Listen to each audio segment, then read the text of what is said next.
போற்றி துதித்திடும் உன்னத தேவனின் நாமமாது. உத்தம பக்தர்கள் போற்றி துதித்திடும் உன்னத தேவனின் நாமமாது. உலகெங்கும் ஜோதித்திடும் நாமமாது. உலகெங்கும் ஜோதித்திடும் நாமமாது. இயேசு என்ற திருநாமத்திற்கு எப்போதுமே மிக ஸ்தோத்திரம். இயேசு என்ற திருநாமத்திற்கு எப்போதுமே மிக ஸ்தோத்திரம். கர்த்தருடைய பரிசுத்த நாமத்திற்கு மகிமை உண்டாகட்டும். இந்த நாளிலும் கூட நம்முடைய தியானத்துக்கென்று நான் தெரிந்து கொண்ட வேத பகுதி ஆதியாகமத்தின் புத்தகம் 21வது அதிகாரம். ஆதியாகமத்தின் புத்தகம் 21வது அதிகாரம் 25வது வசனத்திலிருந்து 31வது வசனம் முடிய நான் வாசிக்கப் போகிறேன். ஆதியாகமம் 21வது அதிகாரம் 25வது வசனத்திலிருந்து 31வது வசனம் முடிய. ஆனாலும் அபிமெலேக்குடைய வேலைக்காரர் கைவசப்படுத்தி கொண்ட துறவி நிமித்தம் ஆபிரகாம் அபிமெலேக்கை கடிந்து கொண்டான். அதற்கு அபிமெலேக்கு, இந்த காரியத்தை செய்தவன் இன்னான் என்று எனக்கு தெரியாது, நீயும் எனக்கு அறிவிக்கவில்லை. இன்று நான் அதை கேட்டதே அன்றி இதற்கு முன் இதை நான் கேள்விப்பட்டதே இல்லை என்றான். அப்போது ஆபிரகாம் ஆடு மாடுகளை கொண்டு வந்து அபிமெலேக்கு கொடுத்தான். அவர்கள் இருவரும் உடன்படிக்கை பண்ணி கொண்டார்கள். ஆபிரகாம் 7 பெண்ணாட்டு குட்டியை தனியே நிறுத்தினான். அப்போது அபிமெலேக்கு ஆபிரகாமை நோக்கி, நீ தனியே நிறுத்தின இந்த 7 பெண்ணாட்டு குட்டிகள் என்னத்திற்கு என்று கேட்டான். அதற்கு அவன், நான் இந்த துறவு தோண்டிதனை குறித்து நீர் சாட்சியாக இந்த 7 பெண்ணாட்டு குட்டிகளை என் கையில் வாங்கி கொள்ள வேண்டும் என்றான். அவர்கள் இருவரும் அவ்விடத்தில் ஆணையிட்டு கொண்டபடியினால் அந்த இடம் பெயர் சேபா எண்ணப்பட்டது என்பது. நாம் ஜெபிக்கலாம். எங்கள் மகத்துவமான தேவனாகிய கர்த்தாவே, இந்த காலை வேளையிலும் கூட ராஜாவின் சமூகத்தில் வந்து உம்மை போற்றி பாட, உம்முடைய நாமத்தை உயர்த்த நீங்கள் பாராட்டின இந்த மகா கிருபையிலுக்கு நாங்கள் நன்றி செலுத்துகிறோம் ஐயா. எங்களுக்கு ஜீவ நாட்களை கூட்டி கொடுத்துட்டு சரீரத்தில் நல்ல சுகத்தையும் பலத்தையும் கொடுத்த தயவுக்கு நாங்கள் நன்றி செலுத்துகிறோம் ஐயா. உம்மை ஆராதிப்பதை விட வேறு என்ன மேன்மை இந்த உலகத்தில் எனக்கு கிடைக்க முடியும் ஆண்டவரே? இந்த ஜனத்தை எனக்கண்டு ஏற்படுத்தினேன், இவர்கள் என் துதியை சொல்லி வருவான வார்த்தைக்கு எனக்கு உம்மை துதிப்பதற்காகவே, உம்மை உயர்த்துவதற்காகவே கர்த்தாவே நீர் எங்களை உண்டாக்கின தயவுக்கு நன்றி செலுத்துகிறையா. உம்மை பிரதிபலிப்பதற்காகவே இந்த கடைசி காலத்தில் பூமியில் நீர் எங்களை வைத்திருக்கிற கர்த்தாவே, அந்த நல்ல நோக்கத்துக்காக நாங்கள் உங்களுக்கு நன்றி செலுத்துகிறோம். வாசித்த உடைய வேத வசனங்களோடு கூட ஆசீர்வாதங்களை கூட்டித்தாங்க. வந்த மக்களை கட்டுப்பாடுகள் எடுத்துக்கொள்வீராக. காணிக்க கொடுத்த ஒவ்வொரு கரங்களையும் குடும்பங்களையும் ஆசீர்வதிங்க. சாயங்காலம் நடக்கிறதான ராபோஜன கூட்டத்திலும் கூட உடைய கிருபையின் கரத்தை நீட்டி நடத்தும்படியாக இயேசு கிறிஸ்துவின் ஒப்பற்ற மகத்துவமான நாமத்தில் வேண்டிக் கொள்கிறோம் பிதாவே. ஆமென், ஆமென். உட்காரலாம். கர்த்தருடைய மகா பரிசுத்தமான நாமத்திற்கு மகிமை உண்டாகட்டும். நமக்கு சாயந்தரம் நமக்கு 5 மணிக்கு ராபோஜன ஆராதனைக்கான அந்த கூட்டத்தை நாம் சரியாக துவங்குவோம்.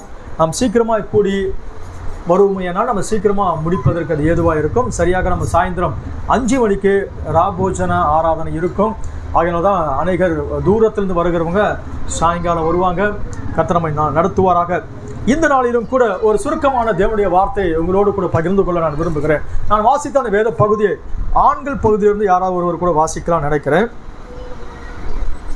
ஆனாலும் அபிமெலேக்குரிய வேலைக்காரர் கைவசப்படுத்தி கொண்ட துறவை நிமித்தம் ஆபிரகாம் அபிமெலேக்கை கடிந்து கொண்டார். அதற்கு அபிமெலேக்கு, இந்த காரியத்தை செய்தவன் இன்னான் என்று எனக்கு தெரியாது, நீயும் எனக்கு அறிவிக்கவில்லை. இன்று நான் அதை கேட்பதை என்று இதற்கு முன் அதை நான் கேள்விப்பட்டதை இல்லை என்றான். அப்போது ஆபிரகாம் ஆடு மாடுகளை கொண்டு வந்து அபிமெலேக்கு கொடுத்தான். அவர்கள் இருவரும் உடன்படிக்கை பண்ணி கொண்டார்கள். ஆபிரகாம் 7 பெண்ணாட்டு குட்டிகளை தனியே நிறுத்தினான். அப்போது அபிமெலேக்கு ஆபிரகாமை நோக்கி, நீ தனியே நிறுத்தின இந்த 7 பெண்ணாட்டு குட்டிகள் என்ன குறித்து என்று கேட்டான். அதற்கு அவன், நான் இந்த துறவு கொண்டினதை குறித்து என் சாட்சியாக இந்த 7 பெண்ணாட்டு குட்டிகளை என் கை வாங்கிக் கொள்ள வேண்டும் என்றான். அவர்கள் இருவரும் அவ்விடத்தில் ஆணையிட்டுக் கொண்டபடியால் அந்த இடம் பெயர் சபா எனப்பட்டது. போதும். கர்த்தருடைய நாமத்திற்கு மகிமை உண்டாகட்டும். இந்த நாளிலே நம்முடைய செய்திக்கான ஒரு தலைப்பு என்ன அப்படி பார்த்தோம்னா, உடன்படிக்கை. நம்முடைய தேவனாகிய இயேசு கிறிஸ்துவுக்கு கூட ஒரு பெயர் உண்டு, உடன்படிக்கையின் தூதன். அவர் உடன்படிக்கையின் தூதனாக இருக்கிறார். கர்த்தருடைய நாமத்திற்கு மகிமை உண்டாகட்டும். இங்க இந்த நடந்த சம்பவம் என்ன அப்படி பார்த்தோம்னா, கல்தேயர் தேசத்துல வாழ்ந்து கொண்டிருக்கிறதான ஊர் என்கிற கல்தேயர் தேசத்துல வாழ்ந்து கொண்டிருந்தான் ஆபிரகாமை தேவனாகிய கர்த்தர் அழைக்கிறார். அவர் அங்கே இருந்து பரதேசியை போல புறப்பட்டு வருகிறார். அங்கே இங்கும் தங்கி வாழ்ந்து கொண்டிருக்கிறார். பல இடங்களிலே அவர் வாழ்ந்து கொண்டிருந்தார்.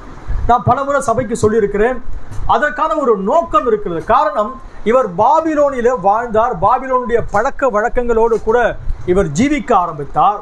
தேவனாகிய கர்த்தர் இவர்கள் இருக்கிறதான அந்த பாபிலோனுடைய பழக்க வழக்கங்கள் எல்லாவற்றையும் எடுத்து போடும்படியாக 25 வருஷம் அவரை அங்கேயும் இங்கேயும் கொண்டு போய் தேவன் விரும்புகிற அந்த காரியத்துக்கு நேராக அவர் வடிவமைக்கப்பட்ட பிறகு வாக்குத்தத்தங்கள் அவரிலே நிறைவேறினது.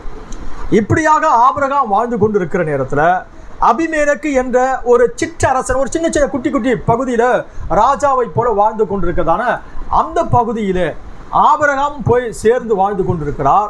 இங்கு ஆபிரகாமுடைய வேலைக்காரர்கள் துறவு வெட்டுறாங்க, கிணறு வெட்டுறாங்க. இந்த கிணறை அந்த பகுதியில் நிரந்தரமாய் வாழ்ந்து கொண்டிருக்கிறதான அந்த அபிமெலேக்குடைய வேலைக்காரர்கள் அதை தூர்த்து போட்டாங்க, சிலரை அவங்க அபகரிச்சுக்கிட்டாங்க. ஆகையினால ஆபிரகாம் அவர்களோடு கூட எந்த பிரச்சனை பண்ணல, அப்படி விட்டுட்டார்.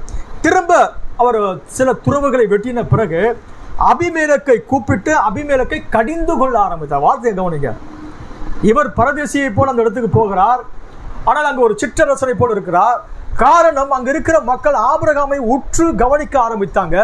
இந்த மனுஷனுடைய ஒவ்வொரு காரியமும் ஆசீர்வாதமா இருக்கிறது, இவன் கையிட்டு செய்கிற காரியங்கள் ஆசீர்வாதமா இருக்கிறது, அவன் ஆராதிக்கிற அந்த தேவன் அவனோடு கூட இருக்கிறார் என்பதை அபிமெலேக்கு புரிந்து கொண்ட பிறகு அபிமெலேக்கு ஒரு விதமான பயம் வந்தது. நாளைக்கு இந்த மனுஷன் பழுகி பெருகி பெரியாளான பிறகு என்னுடைய குடும்பத்துக்கோ அல்லது என்னுடைய சந்ததிக்கோ என்னுடைய பேரப்பிள்ளைக்கோ விரோதமாக எழும்பிடக்கூடாது என்ற ஒரு நோக்கத்தோடு கூட உடன்படிக்கை செய்து கொள்றாங்க. அந்த உடன்படிக்கை செய்கிற நேரத்தில் ஆபிரகாம் 7 பெண் ஆட்டுக்குட்டிகளை அங்க நிறுத்தி அதை அபிமெலேக்கு கொடுத்து, இந்த துறவு நான் தான் வெட்டின துறவு, இந்த பெண்ணாட்டுக்குட்டியை என்னுடைய கரங்களிலிருந்து வாங்கி கொள்ள வேண்டும் என்று அவர்கள் அந்த நாட்களிலே உடன்படிக்கை செய்து கொள்ள ஆரம்பித்தாங்க. அந்த உடன்படிக்கை முறிக்க கூடாது என்பதற்காக இந்த 7 பெண்ணாட்டுக்குட்டிகள், அந்த பெண்ணாட்டுக்குட்டிகள் ஏன் ஆணை கொடுத்துருக்கலாமே, இனப்பெருக்கம் வந்த பிறகு அதனுடைய சந்ததி சந்ததி சந்ததி தொடர்ச்சியா இருக்கும். அது இருக்கிற நேரத்தில் எங்களுக்கு அந்த ஞாபகம் இருந்துட்டு இருக்கும், ஓ ஆபிரகாம் என்னோட கூட ஒரு உடன்படிக்கை செய்து கொள்ள ஆரம்பித்தான், இந்த துறவு ஆபிரகாமுக்கு சொந்தம், ஆபிரகாமுடைய சந்ததிக்கு சொந்தம், இந்த உடன்படிக்கையை முறிக்க கூடாது என்பதற்காக அந்த உடன்படிக்கையை அபிமெலேக்கு செய்ய ஆரம்பித்தான். கர்த்தருடைய நாமத்திற்கு மகிமை உண்டாகட்டும். அப்படியாக வேதாகமத்தில் பல நேரங்களில் மக்கள் உடன்படிக்கை செய்கிறதான ஒரு வழக்கம் அவளுக்கு இருந்தது, உடன்படிக்கை செய்கிறதான ஒரு வழக்கம் இருந்தது. கர்த்தருடைய நாமத்திற்கு மகிமை உண்டாகட்டும். பல நேரங்களில் 2 நாடுகள் உடன்படிக்கை செய்து கொள்ளும். உதாரணத்துக்கு நம்முடைய இந்தியா இருக்குன்னு வச்சுங்களேன், பெட்ரோல் இருக்கிற அந்த நாடோடு கூட நம்முடைய நாடு என்ன செய்வாங்க, ஒப்பந்தம் பண்ணி கொள்வாங்க. அவங்க ஒரு வருஷத்துக்கு இத்தனை கேலன் பெட்ரோல் நமக்கு தரணும், நாம அதற்கு பதிலாக மற்ற காரியத்தை தரணும். அங்கே அவங்க பேசுவாங்க, எங்களுக்கு அது வேணும் இது வேணும். நம்முடைய பகுதியில் இருக்கிறதான அதற்கான வல்லுநர்கள் இருப்பாங்க, அவங்களோடு கூட பேசி முடிவெடுத்து 2 பேரும் பேசிக்குவாங்க. பேசி எல்லாம் முடிஞ்ச பிறகு அந்த ஒப்பந்தத்தில் கையெழுத்து ஆன பிறகு 2 பேரும் என்ன செய்வாங்க, கை குலுக்கிட்டு ஒரு முக்கியமான ஒரு தஸ்தாவேஜில் 2 பேரும் சைன் பண்ணிப்பாங்க. இது உடன்படிக்கை. காரணம், நீயும் நானும் செய்து கொண்ட இதற்கு அடையாளமாக நாம் 2 பேரும் மிக முக்கியமான தஸ்தாவேஜுகளிலே நாம் சைன் பண்ணிக்கிறோம். அதற்கான உடனே 2 பக்கத்தில் இருக்கிறதான கேமராமேனுக்கு என்ன செய்வாங்க, உடனுடன் புகைப்படம் எடுத்துட்டு அதை டெலிகாஸ்ட் பண்ணுவாங்க, உலகம் முழுசும் அதை பார்ப்பாங்க. அந்த உடன்படிக்கையை முறிக்க கூடாது. ஆகையினால உடன்படிக்கை செய்யக்கிறதான வழக்கம் தொன்று தொட்டு ஆதி காலங்களில் இருந்து மக்கள் மத்தியிலே அது வழக்கமாய் இருந்து கொண்டே இருக்கிறது. இந்த உடன்படிக்கை பண்ணுகிற வழக்கம் மனுஷரில் இருந்ததா அப்படி பார்த்தோம்னா தேவனில தான் அந்த உடன்படிக்கை பண்ணுகிற வழக்கம் இருந்தது. பிறகு இது மனுஷன் இதை கற்றுக்கொள்ள ஆரம்பித்தான். ஆகையினால மனுஷரில் கூட அந்த உடன்படிக்கை செய்கிற ஒரு வழக்கம் அவளுக்கு இருக்க ஆரம்பித்தது. இன்னொரு சந்தர்ப்பத்தை கூட நம்ம வாசிக்கலாம் நினைக்கிறேன். நான் ஒரு சில விஷயத்தை நான் சொல்ல வேண்டியதை மிக எளிமையாய் சொல்லி முடிக்க நான் விரும்புகிறேன். ஆதியாகமம் 31ஆம் அதிகாரம் 44வது வசனம்.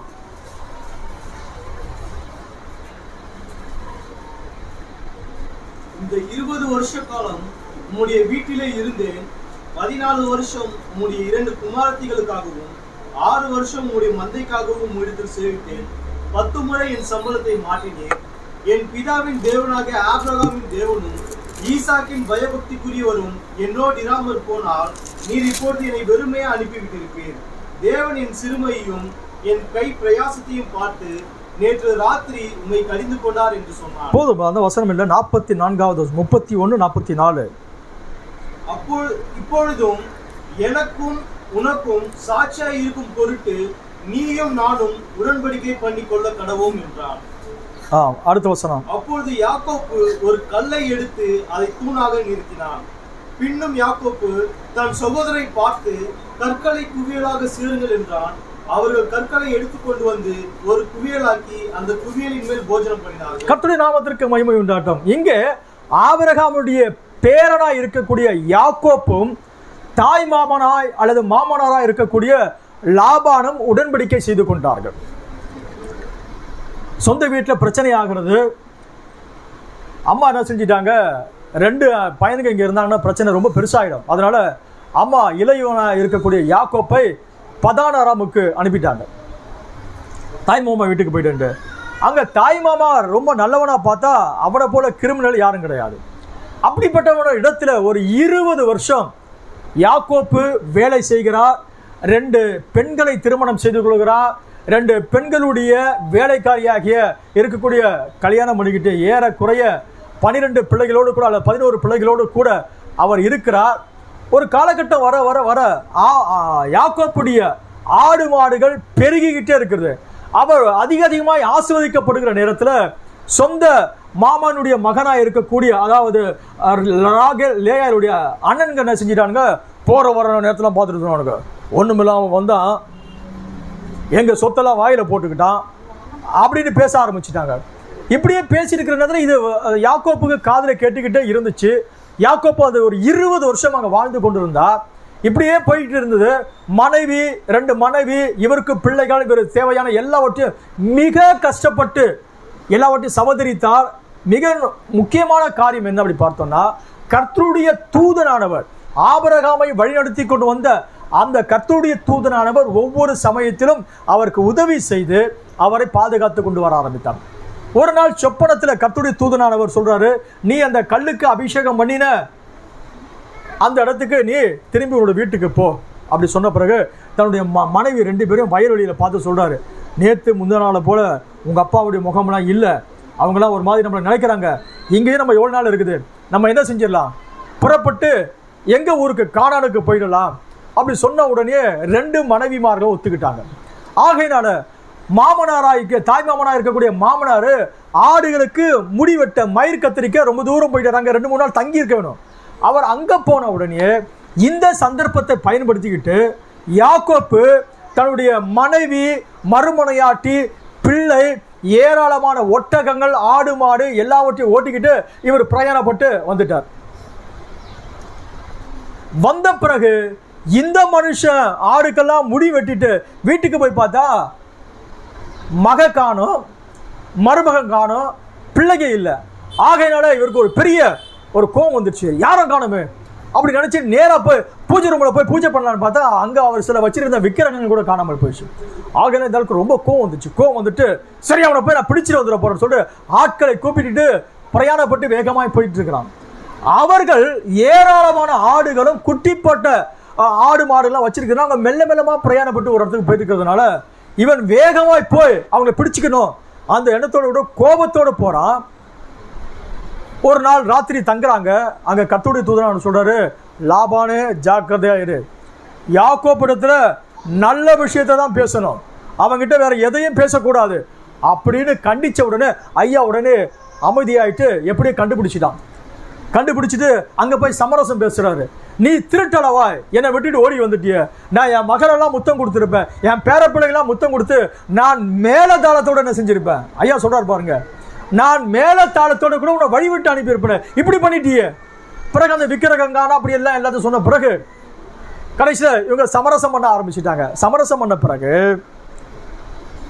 இந்த லாபான் சொல்றான், நாளைக்கு நீ உன் ஊருக்கு போயிட்டு மக்களை திரட்டிக்கிட்டு வந்து என்ன செஞ்சிடக்கூடாது, எனக்கு விரோதமாய் நீ போராடக்கூடாது, நானும் இந்த எல்லையை தாண்டி உன்னை எந்த விதத்திலும் அட்டாக் பண்ண மாட்டேன் அப்படி சொன்ன பிறகு அதற்கு அடையாளமாக 2 பேரும் உடன்படிக்கை பண்ணிக்கிட்டு ஒரு தூணை நிறுத்துறாரு. யாக்கோப்புக்கு என்ன பழக்கம்னு தெரியல, எப்ப பார்த்தாலும் ஒரு தூணை நிறுத்துவார். ஏற்கனவே ஒரு தூணை நிறுத்தி அபிஷேகம் பண்ணினார், இப்பொழுதும் ஒரு தூணை நிறுத்தி அடையாளமா இருக்கிறாரு. பிறகு தன் வேலைக்காரர்களை கூப்பிட்டு மிகப்பெரிய கற்குவியலை குவிச்சிட்டு அது மேல அந்த 2 சாராரை உட்கார்ந்து போஜனம் பண்ணின பிறகு உடன்படிக்கை செஞ்சுக்கிறாங்க. நான் இங்கிருந்து இந்த எல்லையை தாண்டி உன்னை தாக்குவதற்கு வரமாட்டேன், நீயும் இந்த எல்லையை தாண்டி என்னை தாக்குவதற்கு வரக்கூடாது, என் பிள்ளைகளை பத்திரமா பார்த்துக்க, என் பேர பிள்ளைகளை பத்திரமா பார்த்துக்க. 2 பேரும் உடன்படிக்கை பண்ணிட்டு பிள்ளைகள் எல்லாம் முத்தம் கொடுத்துட்டு சந்தோஷமாய் புறப்பட்டு போறாங்க. அவர்கள் உடன்படிக்கை பண்ணிக்கிட்ட அந்த இடத்துக்கு ஒரு அடையாளத்தை வச்சாங்க, மிகப்பெரிய கற்குவியல். ஒருவேளை யாரும் மறந்துட்டு அந்த காரியத்தை செய்ய முடியாது, அது தேவனுடைய சமூகத்தில் செய்யப்பட்டதான உடன்படிக்கையா இருந்தபடியினால அதற்கு அடையாளமாக மிகப்பெரிய கற்குவியலை வைச்சுட்டு 2 பேரும் உடன்படிக்கை பண்ணிக்கிட்டாங்க. இப்படியாக வேதாகமத்தில் பல நேரங்களில் பல உடன்படிக்கை செய்யப்படுகிறது. 10 கமாண்ட்மெண்ட்ஸ் கூட என்ன அர்த்தங்க, அது உடன்படிக்கை பெட்டிக்குள்ள வைப்பாங்க. பெட்டி உடன்படிக்கை கிடையாது. தேவன் ஜனங்களுக்கு ஒரு 10 கற்பனைகளை கொடுக்கிறார். 10 கற்பனைகள் கொடுத்து இதன்படியெல்லாம் நீங்கள் செய்வீர்களானால் நான் உங்களை ஆசீர்வதிப்பேன், உன் தேசத்தில் மழை பெய்யும், உன் ஆடு மாடுகள் ஆசீர்வதிக்கப்பட்டு இருக்கும், உன் கர்ப்பத்தின் கனி ஆசீர்வதிக்கப்பட்டிருக்கும், உன் நிலத்தின் கனி ஆசீர்வதிக்கப்பட்டிருக்கும், மாப்பிசைக்கிற உன் தொட்டி ஆசீர்வதிக்கப்பட்டிருக்கும், ஒருவன் உனக்கு முன்பாக புறப்பட்டு வருவானால் 7 வழியாக ஓடிப்போவான். இப்படி ஏராளமான வாக்குத்தத்தத்தை செய்த பிறகு அந்த ஆசீர்வாதத்துக்கெல்லாம் தேவன் ஒரு உடன்படிக்கை செஞ்சார். 10 கமாண்ட்மெண்ட்ஸ் 10 கற்பனைகளை எழுதி கொடுத்து இதன் அடிப்படையிலே நீ செய்வாயானால் நான் இதை செய்வேன். 28ஆம் அதிகாரம் உபாகம் பார்த்தீங்கன்னா, இன்று உன் தேவனாகிய கர்த்தர் உனக்கு விதிக்கிற கட்டளையின்படி செய்ய கவனமாக இருக்கும்படி அவர் சத்தத்திற்கு உண்மையாக செவி கொடுப்பாயானால் இப்போது சொல்லப்படும் ஆசீர்வாதங்கள் எல்லாம் உண்மையில் உனக்கு பலிக்கும். அப்படின்னா தேவன் ஒரு கற்பனையை கொடுத்தார். 2 பேரும் இஸ்ரவேல் ஜனத்துக்கும் தேவனும் மோசே என்ற ஒரு மகத்தான தீர்க்கதரிசியை வைத்து ஒரு உடன்படிக்கை செய்கிறார். அந்த உடன்படிக்கை செய்த அந்த டாக்குமெண்ட் அதை கொண்டு வந்து ஒரு பெட்டியில தேவனுடைய சமூகத்தில் வைக்கிறார். காரணம், அது தேவனுடைய வார்த்தையா இருந்தது. தேவனும் இஸ்ரவேல் ஜனங்களும் செய்து கொண்ட உடன்படிக்கை. எப்போதெல்லாம் இந்த ஜனங்க இந்த கட்டளையை மறந்து போகிறார்களோ தேவனும் அவர்களை கைவிட்டு விடுவார். திரும்ப தங்களை புதுப்பித்துக் கொண்டு திரும்ப தேவனுடைய கட்டளையின்படி நாங்கள் செய்வோம் என்று அந்த ஒப்பந்தத்தை அவர் புதுப்பித்துக் கொள்ளுகிற நேரத்தில் தேவனும் கிருபை பாராட்டுவார். அப்போ 10 கமாண்ட்மெண்ட்ஸ் என்ன இருந்தது அப்படி பார்த்தோன்னா, அது கூட ஒரு உடன்படிக்கையாகவே இருந்தது. காலகாலமாக இது அவருடைய வழக்கமாக இருந்தது. தீர்க்கதரிசியானவர் சில செய்திகள் இப்படியா சொல்றாரு.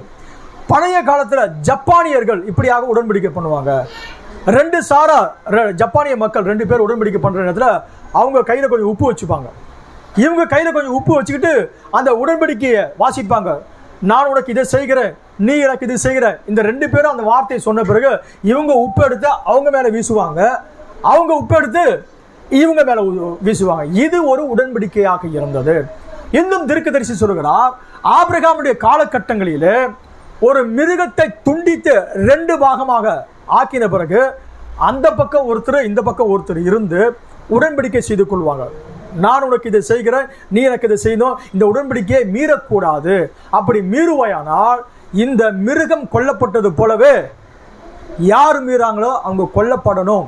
அதுதான் உடன்படிக்கை. இப்படியாக காலகாலமாக மக்களுக்கு கூட இந்த உடன்படிக்கை செய்கிறதான ஒரு வழக்கம் இருந்தது. கவர்னன்ட், உடன்படிக்கை என்ற வார்த்தையோட தமிழ் வார்த்தையா? அது ஒரு சமஸ்கிருத வார்த்தை தான். கவர்னன்ட், உடன்படிக்கைக்கு தமிழ் வார்த்தை அழகான வார்த்தை என்ன பார்த்தீங்கன்னா ஒப்பந்தம். அதுதான் அழகான தமிழ் வார்த்தை, ஒப்பந்தம். 2 பேரும் ஒப்பந்தம் பண்ணிக்கிறாங்க, நல்ல விஷயம். ஆகையினால ஜப்பானியர்கள் உப்பை எடுத்து வீசி ஒருவர் ஒப்பந்தம் பண்ணிக்குவாங்க. யாக்கோப்பும் லாபானும் அந்த ஒப்பந்தத்துக்கு உடன்படிக்கை அடையாளமாக ஒரு பெரிய கற்குவியலை, மிகப்பெரிய கற்குவியலை குவிச்சிட்டாங்க. காரணம், அந்த கற்குவியல் கொஞ்சம் கிடையாது. இந்த எல்லையிலிருந்து வரும்போது அந்த கற்குவியல் ஞாபகம் இருக்கும். ஒருவேளை அந்த உடன்படிக்கையை லாபான் மீறி அந்த பக்கம் வரும்போது தேவன் அதை நியாயம் தீர்ப்பார். யாக்கோப்பு கூட அந்த உடன்படிக்கையை மீறி அந்த கற்குவியல் கிட்ட போயிட்டாருன்னா தேவன் நியாயம் தீர்ப்பார். அது அவளுக்கு ஒரு அடையாளமாக இருந்தது. கர்த்தருடைய நாமத்திற்கு மகிமை உண்டாகட்டும். கல்யாணம் பண்ணிக்கிறோமே, கிறிஸ்துவ கல்யாணம். கிறிஸ்துவ கல்யாணம் அழகாக பாட்டு பாடுவோம், மியூசிக் இருக்கும், அற்புதமான சாப்பாடு இருக்கும், எல்லாமே இருக்கும். அதெல்லாம் ரொம்ப அழகாக செலவு பண்ணும் வாழ்க்கையில் ஒரே ஒரு முறை. ஆனால் இது எல்லாவற்றையும் விட மிக முக்கியமான காரியம். அங்கே பாடின பாட்டு அழகாக இருக்கலாம், ஒருவேளை பிரசங்கம் அழகாக இருக்கலாம், அழகாக இல்லாமல் போகலாம். மிக முக்கியமாக அந்த திருமணம் செய்கிறதான தேவ மனுஷன் ஊழியக்காரன் சபையாரை கூட்டி, அங்கே இருக்கிற தேவ ஊழியக்காரரை கூட்டி சேர்த்து திருமணம் செய்யக்கூடிய அந்த மணமகனையும் இணைத்து 2 பேரும் இப்ப ப்ராமிஸ் பண்ணிக்குவாங்க. இன்பத்திலும் துன்பத்திலும் மரணம் நம்மை விட்டு பிரிக்கிற வரைக்கும் நான் பிறர் முகம் பார்க்காமல் உனக்காக வாழ்வேன். புருஷன் அந்த வார்த்தையை சொல்லுவான், பெண் அந்த வார்த்தையை சொல்லுவாங்க. இன்பத்தில் துன்பத்தில் எல்லா விதங்களிலும் நான் உன்னோடு கூட சேர்ந்து வாழ்வேன். இன்பமா இருந்தாலும் துன்பமா இருந்தாலும் 2 பேரும் அதை பகிர்ந்து கொண்டு வாழப் போகிறோம். 2 பேரும் எது பிரிக்க கூடாது? ஒருவேளை கஷ்டம் வந்துச்சு 2 பேரும் பிரிஞ்சு போலாமா? இல்லை ஐயா, மரணம் ஒன்று மட்டும்தான் நம்மை பிரிக்கணும். இன்னும் சொல்ல போனா வார்த்தையில இருக்கக்கூடிய அந்த மக்களுக்கு மரணம் கூட பிரிக்க முடியாது. அது சும்மா கொஞ்ச காலம்.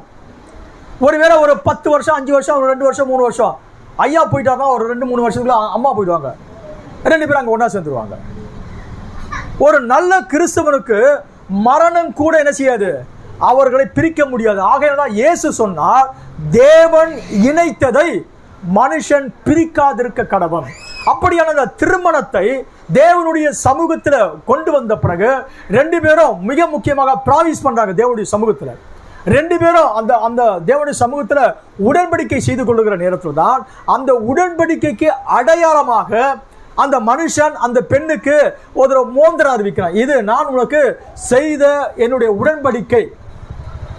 அவள் ஒரு மோதிரத்தை அணிவிக்கிறான். அந்த பெண்ணும் கூட நான் சொன்ன அந்த உடன்படிக்கையின்படி நான் செய்வேன் என்பதற்கு அடையாளமாக அவளும் ஒரு மோதிரத்தை அணிவிக்கிறார். ஒருவேளை செயின் மாத்திக்கிறாங்க, தாலி கட்டுறாங்க, ஏதோ ஒரு காரியம், ஏதோ ஒரு அடையாளத்தை அவங்க அறிவிக்கிறாங்க. மிக முக்கியமாக இதெல்லாம் முடிஞ்ச பிறகு நாம் இந்த உலகத்தில் வாழ்கிறபடினால அரசாங்க சட்டப்படி அங்கே மிக முக்கியமாக ஒருத்தர் உட்கார்ந்துருப்பார். அவர் கவர்மெண்ட்டு ரிஜிஸ்டராக இருப்பார். பதிவு செய்யக்கூடிய அந்த அத்தாரிட்டி பெற்ற ஒருவர் 2 பேரையும் கூப்பிடுவார். 2 பேர் மத்தியில் அங்கே ஒரு சாட்சி, இங்கே ஒரு சாட்சி, 2 பேரும் சைன் பண்ணுவாங்க. அது சைனுக்கான அர்த்தம் என்ன? இந்த நாள் முதற்கொண்டு இந்த மனுஷனை என் வாழ்க்கை துணையாக ஏற்றுக்கொண்டு இன்பத்திலும் துன்பத்திலும் மரணம் எங்களை பிரிக்கிற வரைக்கும் நாங்கள் சேர்ந்து வாழப் போகிறோம், நாங்கள் ஒரு தேவ பக்தி உள்ள ஒரு சந்ததியை கொண்டு வரப்போகிறோம் என்பதை ப்ராமிஸ் பண்ணின பிறகு அதற்கு அடையாளமாக 2 பேரும் சைன் பண்ணுவாங்க. கேமராமேன் உடனே அங்கே ரெடி ஆகிடுவார். கேமரா எடுப்பார். எதுக்கு எடுக்கிறாங்க? எப்போ கல்யாணம் மாலை போடுறது எடுக்கலாம், ஆனால் அந்த சைன் கூட எடுப்பாங்க. மிக முக்கியமாக அவங்க சொல்கிற அந்த வாக்கும், மிக முக்கியமாக அவங்க போடுறாங்க பாருங்க அந்த சைன், அது உடன்படிக்கை. நாளைக்கு இந்த கல்யாணம் செய்யற அப்படி சொன்னாங்கன்னா இதற்கான ஆதாரம் இருக்கு பாருங்க, உடன்படிக்கை. நீங்க 2 பேரும் உடன்படிக்கை பண்ணிட்டு இருக்கீங்க, அரசாங்கம் அதை ஏற்றுக்கொள்ளும். ஆகையால் நம்முடைய திருமணம் கூட உடன்படிக்கையின் அடையாளம் தான் திருமணம் கூட. அப்படியானால் நம்முடைய வாழ்க்கையில பல நேரங்களிலே நம்ம உடன்படிக்கை செய்து கொள்ளுகிறோம். ஆகையால் அந்த திருமண நாள் வருகிற நேரத்தில் நாம கூட என்ன செய்யறோம், அந்த உடன்படிக்கை திரும்ப திரும்ப புதுப்பித்துக் கொள்கிறோம். கடந்த வெள்ளி வியாழக்கிழமை நினைக்கிறேன், ஒரு பாஸ்டருக்கு உடைய 40 வருஷம் கல்யாண நாள் எங்களை கூப்பிட்டுருந்தாங்க. நாங்கள் போயிருந்தோம். அது ரொம்ப அற்புதமாக இருந்தது. 40 வருஷம் திரும்ப அவங்க புதுப்பிச்சுக்கிட்டாங்க. தங்களுடைய திருமண வாழ்க்கையுடைய அந்த ஒப்பந்தத்தை புதுப்பிச்சுக்கிட்டு அந்த ஊழியத்தின் பாதையில் அவர் நீண்ட நெடுந்தூரம் பிரயாணப்பட்டு வந்தபடியினால இந்த காரியம் ரொம்ப அற்புதமாக இருந்தது. காரணம், அந்த ஒப்பந்தத்தை திரும்ப புதுப்பித்துக் கொள்ளுகிறோம். வீடு கூட ஒப்பந்தம் பண்ணுவாங்கல்ல, அதுக்கு என்ன சொல்லுவாங்க? நம்ம லீஸு. ஒவ்வொரு ஊரில் அதை ஒவ்வொன்றும் சொல்கிறாங்க. ஒத்தி இருக்குது. நாங்கள் அந்த இந்த பக்கத்தில் பார்த்தீங்கன்னா ஊட்டி சைடெல்லாம் பார்த்தா ஒத்தி இருக்கிறது அப்படி சொல்கிறாங்க. சரியில்லை. அப்போ அதுக்கு என்ன செய்கிறாங்க, 2 பேரும் ஒரு டாக்குமெண்ட் ரெடி பண்ணிடுறாங்க. டாக்குமெண்ட் ரெடி பண்ண பிறகு ஒரு குறிப்பிட்ட இத்தனை மாதங்கள், இத்தனை வருஷங்கள் பிறகு அதை திரும்ப புதுப்பிச்சுக்கணும். அதற்கு கூட ஒரு ஒப்பந்தம் 2 பேர்கிட்ட என்ன செய்வாங்க, அந்த ஒப்பந்தம் முடிச்ச பிறகு இவர்கிட்ட ஒரு பேப்பர் இருக்கும், அவர்கிட்ட ஒரு பேப்பர் இருக்கும். யாரும் மாத்திக்க முடியாது. இவர் கொடுத்த அமௌண்ட்டுக்கு தேவையான பேப்பர் இவர்கிட்ட இருக்கும், அவர்கிட்ட ஒரு பேப்பர் இருக்கும். இது எல்லாமே உடன்படிக்கையின் அடையாளமாய் இருக்கிறது. நம்ம தேவன் கூட உடன்படிக்கையின் தேவனாகவே இருக்கிறார். அவருடைய பெயரே உடன்படிக்கையின் தூதன் என்று அழைக்கப்படுகிறார். கர்த்தருடைய நாமத்திற்கு மகிமை உண்டாகட்டும். ஒரு வசனத்தை கூட வாசிக்கலாம். ஆதியாகமத்தின் புத்தகம் 6வது அதிகாரம் 8வது வசனம்.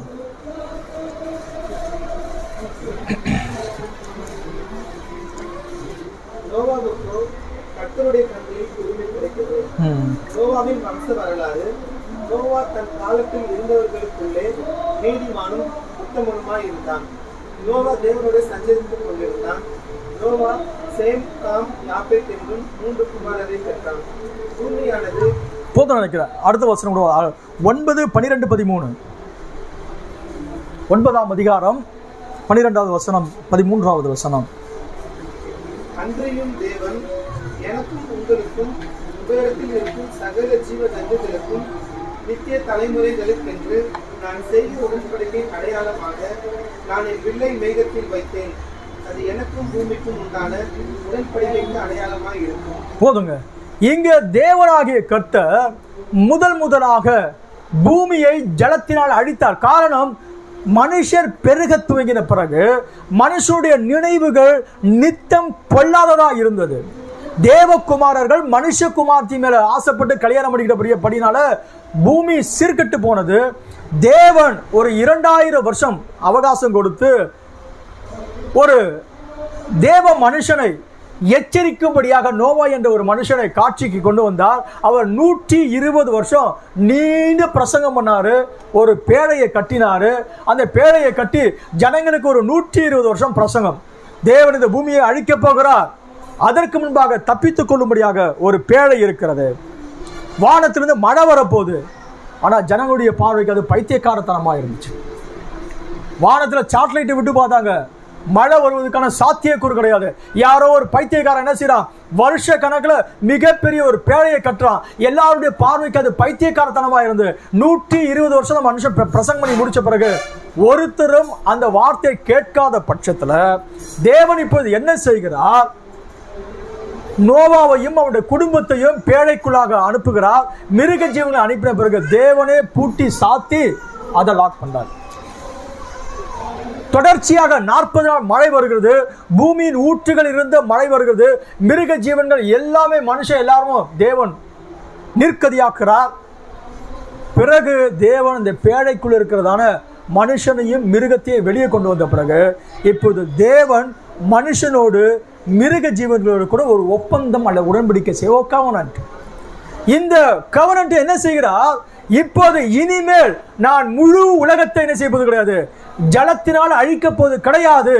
நான் மனுஷனாகிய உங்களோடும் மிருக ஜீவன்களாகிய இந்த மிருக ஜீவன்களோடு கூட பூமியோடு கூட நான் ஒரு ஒப்பந்தம் உடன்படிக்கை செய்து கொள்கிறேன். அந்த உடன்படிக்கைக்கு அடையாளம் என்னன்னா, என்னுடைய வில்லை நான் வானத்தில் வைக்கிறேன் என்று தேவனாகிய கர்த்தர் வானத்திலே வான வில் வைக்க ஆரம்பித்தார். எப்பொழுதெல்லாம் வானத்தில் மழை வருவதற்கு முன்னாடி அந்த சூரிய வெளிச்சத்துல வானவில் தோன்றுகிறதோ அப்போ மனுஷராகிய நம்ம புரிஞ்சுக்கணும், பல வருஷத்துக்கு முன்னாடி தேவனாகிய கர்த்தர் இந்த பூமியை ஜலத்தினால் அழித்திருக்கிறார். ஆனா இனி முழு உலகத்தை அவர் என்ன செய்வது கிடையாது, ஜலத்தில் அழிக்க போது கிடையாது. ஆகையினால் தேவன் செய்து கொண்ட அந்த உடன்படிக்கையே அந்த அந்த அந்த அடையாளத்தை வானத்தில் அவர் எப்போதெல்லாம் காட்டுறாரோ அந்த உடன்படிக்கை மனு குலத்திற்கு அடையாளமாக இருக்கிறது. எப்போதான் வானத்தை மழை வருகிறதோ மனுஷன் பயப்பட போறா, ஓ ஏற்கனவே மழை வந்து பூமியை அழிச்சிருச்சு, இந்த முறை அழிக்க போதா, அந்த அடையாளத்தை பாருங்க. ஓ அழிக்க மாட்டார். அவர் என்ன செய்யப்பட்டார், முழு பூமியையும் ஜலத்தில் அழிக்க மாட்டார். தேவன் தம்முடைய வார்த்தையை காத்துக்கொள்ள வல்லவராய் இருக்கிறார். அந்த வானவில் உடன்படிக்கைக்கு அடையாளமாய் இருக்கிறது. யோவான் இயேசுவை பார்க்கிறான். இயேசுவுக்கு பின்னாடி ஒரு பெரிய வானவில் இருந்தது. காரணம், அவர் உடன்படிக்கையின் தூதனாக, உடன்படிக்கையின் தேவனாக இருக்கிறார். கர்த்தருடைய நாமத்திற்கு மகிமை உண்டாகட்டும். ஒரு முறை பிரதர் பேனம் இருந்த ஒரு ஊழியத்தின் காலகட்டத்தில் ஒரு மனுஷன் இருந்தார். நியூ ஆல்பானியில் இருந்தார். அவருடைய பெயர் பஸ்டி ரோஜஸ். அவருக்கு கேன்சர், புற்றுநோய் வந்துடுச்சு. புற்றுநோய் வந்து அதிகமாய் பரவி போச்சு. பல ஸ்டேஜ் சொல்லுவாங்க புற்றுநோயில் வந்து. முதல் ஸ்டேஜ், ரெண்டாவது ஸ்டேஜ், மூன்றாவது ஸ்டேஜ். முதல் ஸ்டேஜில் தான் காப்பாற்றிடலாம், அது மூணாவது ஸ்டேஜெலாம் காப்பாற்ற முடியாதுன்னு சொல்லுவாங்க. இவருக்கு அதிகமான பாதிப்பு இருந்தது. டாக்டர் சொல்லிட்டாங்க, கொஞ்சம் வயசானவர், இந்த மனுஷன் வயசானவர். அப்போ டாக்டர் சொல்லிட்டாங்க, இவரை வீட்டுக்கு கொண்டு போயிருங்க, இவர் எல்லா ஸ்டேஜும் தாண்டியாச்சு, இனிமேல் இவர் சுகமாக முடியாது, நாளைக்கு வரைக்கும் இவர் உயிரோடு இருப்பாரா நம்பிக்கை கிடையாது, நாளைக்குள்ளே அவர் இறந்து போயிடுவார். ஏன்னா அந்த புற்றுநோயுடைய கொடூரம் அவ்வளோ வேதனை கொடுக்கக்கூடிய கொடூரமாக இருந்தது. பெரிய டாக்டர்லாம் பார்த்தாங்க, இனிமேல் இந்த புற்றுநோய் சுகமாக்க முடியாது அப்படின்னு சொல்லிட்டாங்க. அப்போ இந்த மனுஷனுக்கு மனசில் ஒரு எண்ணம் இருந்தது, பிரதர் பேனம் வந்தாருன்னா நமக்கு கொஞ்சம் ஏற்றதாக இருக்குமே அப்படி யோசித்தார். நான் வாசிக்கிறேன், கவனிங்க. 3 வருஷத்துக்கு முன்பாக நியூ ஆல்பானி என்னும் இடத்தில் ஒரு மருத்துவமனைக்கு என்னை அழைத்திருந்தார்கள். அங்கே இருந்த சகோதரர் பஸ்டி ரோசன் என்ற புற்றுநோயினால் மரித்து கொண்டிருந்தார். புற்றுநோயானது அவரை தின்றுவிட்டிருந்தது. அடுத்த நாள் காலை வரைத்தான் அவர் உயிரோடு இருப்பார் என்று கூறி மருத்துவர்கள் கைவிட்டனர். சகோதரர் பஸ்டி ரோஸ் சகோதரர் பிரனகாம் மட்டும் இங்கு வந்தால் என்றார். நான் அங்கே அந்த அறைக்குள் சென்றேன். நான் அங்கு நின்று கொண்டு ஜெபித்தவனாய் இருந்தேன். எப்படி இவருக்கு ஒரு ஆசை, டாக்டர் சொல்கிறாங்க நாளைக்கு வரைக்கும் அவர் உயிரோடு இருக்க மாட்டார், முடிஞ்சு போச்சு, அவர் காரியமெல்லாம் முடிஞ்சு போச்சு. அப்போ இவர் இப்படியே யோசிக்கிறாரு, பிரதர் பேனம் மட்டும் இங்கே இருந்தாலும் நல்லா இருக்குமே. அப்போ இந்த தகவலை யாரோ பிரதர் பேனத்துக்கு சொல்லிட்டாங்க. அவரும் வேகமாக அந்த ஹாஸ்பிட்டலுக்கு வந்துட்டார். அவர் வயசான மனுஷன், புற்றுநோய் அதிகமாகிடுச்சு. இவர் உள்ளே போயிட்டு அப்படியே ஜெபிச்சுக்கிட்டே இருக்கிறார். மனசுக்குள்ளே அப்படியே ஜெபிச்சிருக்கிற ஆண்டவர் என்ன செய்வார், எந்த தரிசனம் தரப்போறா தெரியல. அப்படியே ஜெபிச்சிருக்கிற நேரத்தில் அந்த மருத்துவமனையில் ஒரு பகுதியில் ஒரு வானவில் தொங்கிக்கிட்டு இருந்த பார்த்தார். ஒரு ரெயின்போ அப்படியே தொங்கிட்டு இருக்கிற அவர் சொல்ற, பிரதர் பேனம் அங்கே பாருங்க ரெயின்போ இருக்கு பாருங்க, அது தொங்கிட்டு இருக்குது பாருங்க அப்படின்னு சொன்னார். தீர்க்கதரிசிகள் பார்க்கிறது வேற, சாதாரண மனுஷன் பார்க்கிறது வேற. தீர்க்கதரிசிகள் இந்த புலனை தாண்டி வேறொரு புலனை பார்க்க முடியும். ஆனால் தேவனாகிய கர்த்தர் சாதாரணமான ஒரு மனுஷன் பார்க்கக்கூடிய அளவுக்கு உடன்படிக்கையின் தூதரானவர் அந்த வானவில் அங்க தொங்கிக்கிட்டு இருக்கிற காட்சியில கொண்டு வந்தார். அந்த மனுஷன் சொல்ற, பிரதர் பேனம் அங்க பாருங்க அந்த வானவில் தொங்கிக்கிட்டு இருக்குது. பிரதர் பேனம் பார்த்துட்டு கவனிங்க. நான் அங்கு அந்த அறைக்குள் சென்றேன். நான் அங்கு நின்று கொண்டு ஜெபித்தவனாக இருந்தேன். அப்பொழுது அந்த சகோதரன் என்னை நோக்கி, பில்லி அதோ அந்த மூலையிலே ஒரு வானவில் தொங்கிக் கொண்டிருக்கிறது என்று கூறினார். நான் அதை பார்க்க திரும்பினேன்.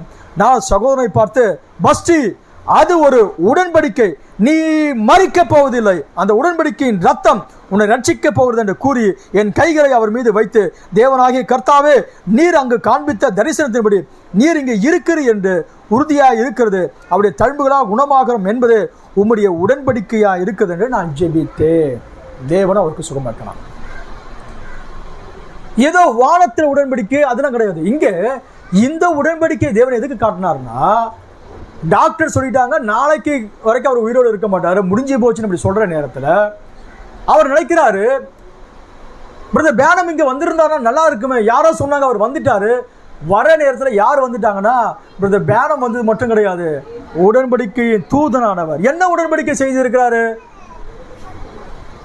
உன்னுடைய மீறுதல் நிமித்தம் நான் கையப்பட்டு, உன்னுடைய அக்கிரமித்தம் நான் நொறுக்கப்பட்டு, உனக்கு சமாதானத்தை உண்டு பண்ணும் ஆக்கினை என் மேல் வந்தது, என்னுடைய தழுவுகளாக குணமாகிவிட்டு உடன்படிக்கை பண்ணார். கல்வாரியில அந்த மகா பெரிய தேவன் காட்சிக்கு வந்துட்டார்.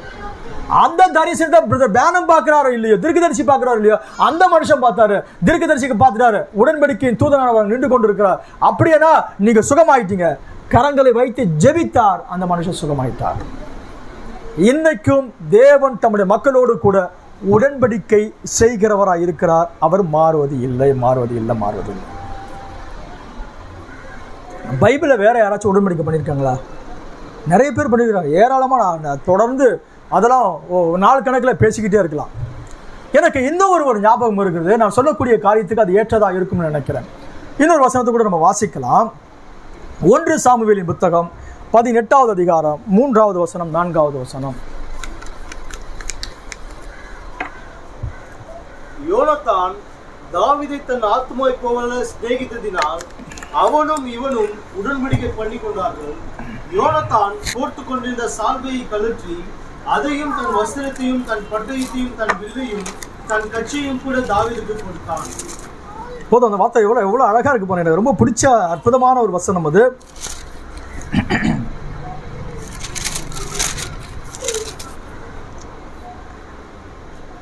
யோனத்தான் தாவீதை தன் ஆத்துமாவை போல சிநேகித்ததினால் அவனும் இவனும் உடன்படிக்கை பண்ணி கொண்டார்கள். ஏறக்குறைய தாவீதை விட கொஞ்சம் மூத்தவர் யோனத்தான். ஆனால் 2 பேரும் வாலிபர். தாவீது ரொம்ப இளையவராக இருக்காரு. சவுல் பார்த்தீங்கன்னா ஒரு அப்பா ஸ்தானத்தில் இருக்கக்கூடிய ஒரு மனுஷன்.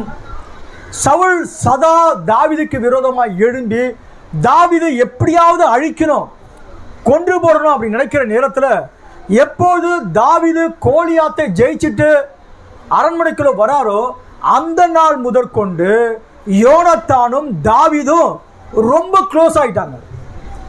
அவங்க அப்பா கிட்ட இந்த தாவீதுக்காக பல முறை சவுலை எதிர்த்து பேசக்கூடிய அளவுக்கு கூட யோனத்தான் வந்துட்டான். சில நேரத்தில் சவுலுக்கு கோபம் வந்துட்டு யோனத்தானை கூட என்ன செய்ய ஆரம்பிச்சாரு, கொலை பண்ணதுக்கு முயற்சி பண்ணாரு.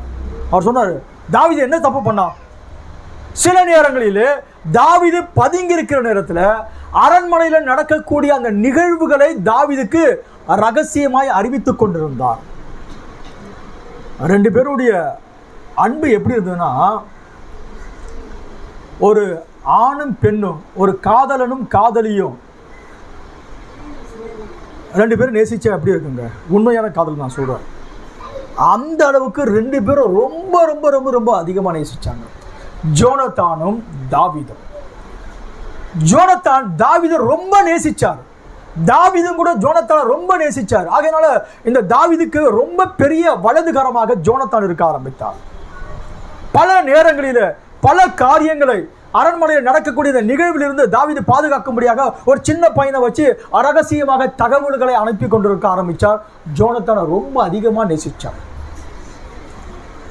இப்போ நேசிச்சது மட்டும் கிடையாது, 2 பேரும் உடன்படிக்கை பண்ணிக்கிறாங்க. அந்த உடன்படிக்கை பண்ணிக்கிற நேரத்தில் அதற்கு அடையாளமாக என்ன செய்தார் பார்த்தீங்கன்னா, யோனத்தான் போர்த்தி கொண்டிருக்கிற தன்னுடைய சால்வையை கழற்றி தன் வஸ்திரத்தையும் தன் பட்டயத்தையும் தன் வில்லையும் தன் கச்சையும் கூட தாவீதுக்கு கொடுத்தான். ஐயா, யோனத்தான் சாதாரணமான கிடையாது, நீங்கள் நல்லா புரிஞ்சுக்கோங்க. ராஜகுமாரன், சவுலுக்கு அடுத்தபடியாக சிங்காசனத்தில் உட்காரக்கூடிய ராஜகுமாரன். இந்த ராஜகுமாரன் எல்லாரோட கூட ரொம்ப க்ளோஸாக இருக்க முடியாது. அவன் ராஜகுமாரன், சவுலுக்கு அடுத்தபடியாக சிங்காசனத்தில் உட்காரக்கூடிய எல்லா விதமான செல்வாக்கு பெற்றவன். பல நேரங்களில் யுத்தத்தை வெற்றியோடு கூட செய்து வெற்றி பெற்றவன் தான் அந்த யோனத்தான். அப்படி இருக்கிற நேரத்தில் இவர் என்ன செய்கிறாருன்னா, அந்த உடன்படிக்கை அடையாளமாக என்ன செய்கிறாரு, தான் போர்த்தி கொண்டிருக்கிறதான சால்வனை ஏதோ ஒரு சால்வை தரல, ராஜகுமாரன் போட்டிருக்கிற சால்வையை கழட்டி அவருடைய சால்வை கட்டி அவருக்கு போட்டார். அதுக்கடுத்தது தன்னுடைய வஸ்திரங்கள், ராஜகுமாரா இருக்கக்கூடிய இவர் போட்டுக்கிற அந்த வஸ்திரத்தை கட்டி தாவீதுக்கு கொடுத்துட்டாரு. பிறகு தன்னுடைய பட்டயத்தை அவருக்கு கொடுத்தாரு. பட்டயத்தை வேற ஒருத்தர் கொடுத்தாரு. உங்களுக்கு தெரியுங்களா பட்டயத்தை? சபை நம்ம யோசிக்கிறோம் பாருங்க. ஒரு மனுஷன் இப்படி கை தூக்கி ஜெபம் பண்ணிட்டு இருக்கிற நேரத்தில் கையில் ஒரு பட்டயம் இருந்தது. கரெக்டாக அவர் கைக்கு பொருந்தினது. அவர் பார்த்தாரு, அந்த கைப்பிடியெல்லாம் அவர் கைக்கு சரியா பொருந்தினது. அது முத்துக்களால் அலங்கரிக்கப்பட்டது. அவர் பார்த்தார், ஓ என்னோட கையில கத்தி இருக்குது. ஆகையால தான் அந்த மனுஷன் முன்னாடி யாரும் நிற்க முடியல. தேவனுடைய வார்த்தையாகி அந்த பட்டயத்தை தேவனுடைய கரங்களில் கொடுத்தார். இங்க நான் அதுக்கு ஒரு பேச்சுக்கு நான் ஒப்பிட்டு பேசுகிறேன். ஆனா இங்க தன்னுடைய பட்டயத்தை யாருக்கும் தரமாட்டாங்க. நீங்க நல்லா புரிஞ்சுக்கோங்க.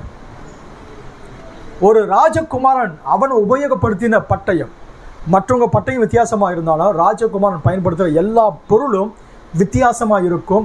தன்னுடைய சொந்த பட்டயத்தை எடுத்து அவருக்கு கொடுத்துறார். தன்னுடைய சொந்த வில்லு எடுத்து அவருக்கு கொடுத்துட்டார். சொந்த வஸ்திரத்தை எடுத்து அவருக்கு கொடுத்துட்டார். சொந்த சால்வை எடுத்து அவருக்கு கொடுத்துட்டு எல்லாத்தையும் கொடுத்துட்டு 2 பேரும் உடன்படிக்கை செய்து கொண்டாங்க. 2 பேரும் ரொம்ப அதிகமாக நேசிச்சாங்க. அந்த நேசிப்பதுக்கு அடையாளமாக இவர் தன்னுடையதெல்லாம் எடுத்து அவருக்கு கொடுத்துட்டார். தாவீது என்ன கொடுத்துருக்கணுங்கள? தாவீது ஏதாச்சும் கொடுத்துருக்கலாம். கொடுத்த மாதிரி ஒன்றும் தெரியல. ஏன்னா தாவீது இப்போ உயிர் பிழைப்பதுக்கு அங்கேயும் எங்கேயும் ஓடிக்கிட்டு இருக்கிறாரு. ஈசாயின் குமாரன், அவர்கிட்ட ஒன்றும் இல்லை. ஆனால் அவர்கிட்ட கர்த்தருடைய அபிஷேகம் இருந்தது. சவுலை நேசிக்கக்கூடிய இருதயம் இருந்தது. ஜோனத்தானை நேசிக்கக்கூடிய இருதயம் அவருக்கு இருந்துச்சு. ஆகையினால அந்த அன்புக்கு பார்த்து இவர் பல வெகுமதியெல்லாம் கொடுத்துட்டு 2 பேரும் உடன்படிக்கை பண்ணிக்கிட்டாங்க. ரொம்ப அற்புதமாக இருந்தது. கர்த்தருடைய நாமத்துக்கு மகிமை உண்டாகட்டும். இப்போ இதை அப்படியே நிறுத்திட்டு நாம இப்போ தேவனாகிய கர்த்தர் ஒரு தேவ மனுஷனோட கூட உடன்படிக்கை செய்து கொண்ட பிறகு என்ன நடந்தது அதை பார்க்க போறோம். வாசிக்கலாம். ஆதியாகமத்தின் புத்தகம் 17வது அதிகாரம் 1 5 வசனங்கள் முடிய.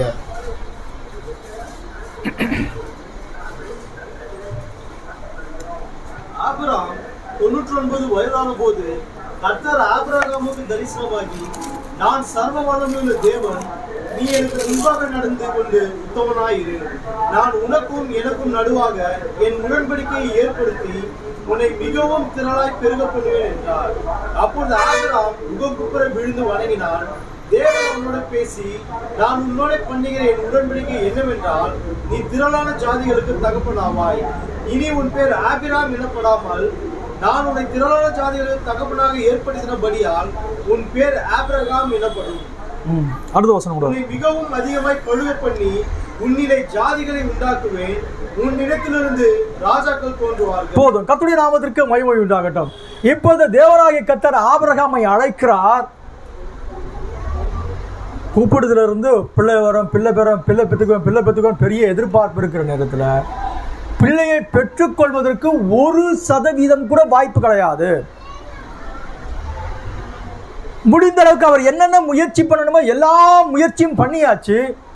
இனிமேல் எந்த முயற்சியும் வெற்றி பெறாது என்ற நிலைக்கு நேராக அவர் போயிட்டாரு. காரணம், அம்மாவுக்கு கருமுட்டை உற்பத்தி ஆவது நின்று போச்சு. ஐயாவுக்கு சரீரம் செத்து போச்சு. பிள்ளையை பெற்றுக்கொள்ள வாய்ப்பு கிடையாது. இப்போது இவருக்கு 99 வயது நிரம்பின ஒரு கிழவன். இப்ப தேவனாகிய கர்த்தர் காட்சிக்கு வரார். அது வரைக்கும் வெயிட் பண்ணிட்டு இருந்த தேவனாகிய கர்த்தர் சொல்றாரு, நான் சர்வ வல்லமை படைத்த தேவனாகிய கர்த்தர், நான் எல் ஷடாய், நான் மார்பகம் உள்ள தேவனாய் இருக்கிறேன். நீ இப்போது சோர்ந்து போயிட்ட, 99 வயசு.